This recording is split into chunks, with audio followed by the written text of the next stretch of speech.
और हमारे नेता ओम प्रकाश सिंह से अपने आप को जोड़ते हुए अपनी बात रखता हूँ। मान्यवर यूपी सरकार बजट को लेकर बड़े बड़े दावे कर रही है। इस बजट का असर धरातल पर कहीं दिखाई नहीं दे रहा। यूपी का किसान और आम आदमी सरकार के इस बजट से खुद को ठगा महसूस कर रहा है। इस बजट का फायदा ना तो किसान को हो रहा है और ना ही आम आदमी को हो रहा है। अभी मुझसे पहले हमारे नेता शाहिद मंजूर साहब, वो पश्चिमी यूपी से आते हैं, वो भी कह गए कि इस बजट में पश्चिमी यूपी को उसमें पश्चिमी यूपी को कुछ नहीं दिया गया। मैं एक चीज़ कहना चाहता हूँ, जब पश्चिमी यूपी की लैंग्वेज का ही बटन नहीं दिया तो बजट में क्या देंगे जो है। और इसको अपने शेर के साथ आगे बढ़ना चाहता हूँ। जरूरत है उजाले की, अंधेरा कर दिया तुमने, कि लफ्ज़े रहनुमाई को भी गंदा कर दिया तुमने। माननीय अध्यक्ष जी, मेरे जनपद शामली चीनी मिलों के बारे में कुछ आपको बताना चाहता हूँ।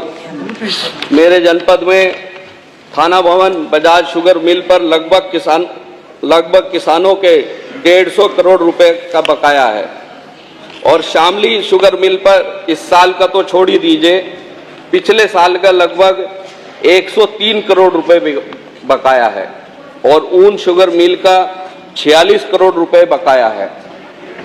माननीय अध्यक्ष जी, 2023 में सरकार ने किसान से बिजली नलकूप के बिल माफी करने का ऐलान किया था, जो आज तक के नहीं हुआ है। अगर गन्ना किसानों के साथ इसी तरीके की ठगी होती रही तो वो दिन दूर नहीं है कि गन्ना किसान कोई ना कोई अल्टरनेट फसल जो है वो चुन लेगा।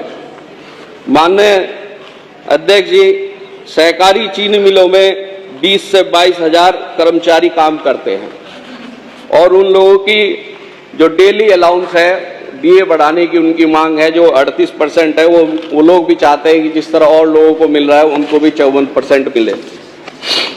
माननीय अध्यक्ष जी, किसान सम्मान निधि 6,000 से बढ़ाकर 12,000 रुपए की जाए।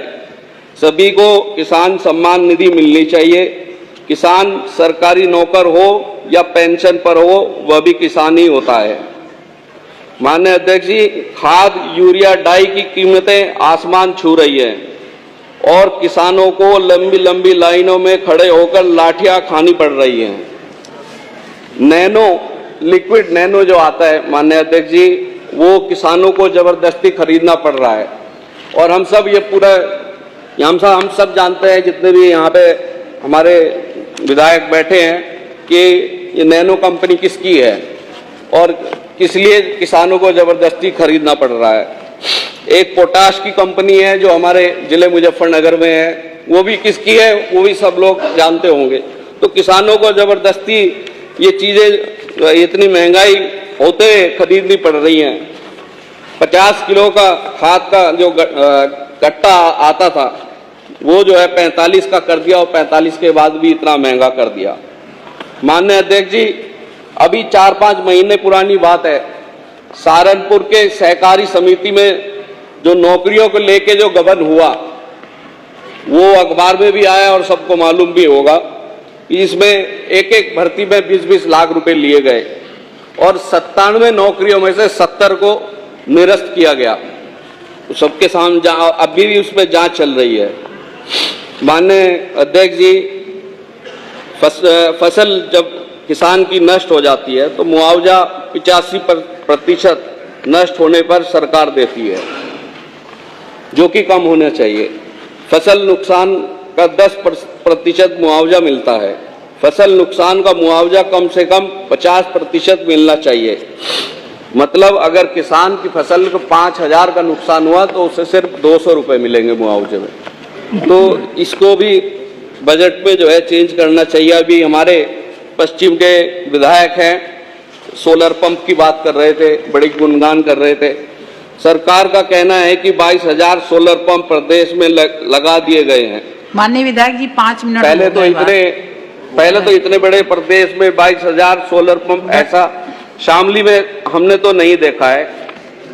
और मैं एक बात और कहना चाहता हूँ कि ये धन्यवाद विधायक। मैम डिस्टर्ब मत कीजिए मैम पहली बार बोल रहे हैं जो है 5 मिनट हो गए। शामली मेरे गृह जनपद शामली में मैंने कहीं भी सोलर पंप नहीं देखा है।